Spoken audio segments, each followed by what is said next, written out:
All right, so some warm-ups to get us started. If you're sitting at home, press pause and see if you can do these. Maybe the tricky ones, though, are over here. We didn't do ones quite like these. This is where you have to do the inverse cosine to find the angle. So I'll just do one real quick.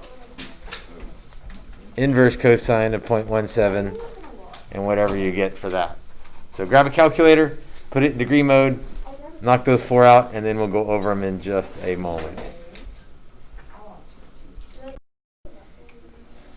All right, so here's the answers. Again, straightforward calculator. 1 over tangent of 30, because tangent and cotangent are reciprocals. These are the two we did not do yesterday. Just the first one's easy, inverse cosine of 0.17. But we don't have inverse cosecant, so we switch it to sine, and then inverse sine of 1/2. So be super careful about exactly who's being flipped when you're using one of the reciprocal arrangements.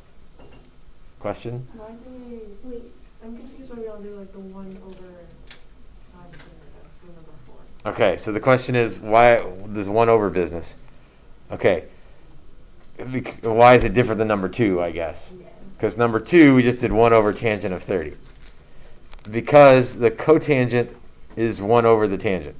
The cosecant is 1 over sine. Maybe it would have been better if we'd have just started with 1 over sine equals 2. And then if we rearrange things, move sine over, move 2 over, then we'd end up right there. So maybe that's an easier way to think of it. Whenever you see one of the reciprocal ones, replace it with 1 over what's in the calculator, one of the calculator functions. 1 over the big 3. And then you may have to rearrange things, and then you can do inverse sine.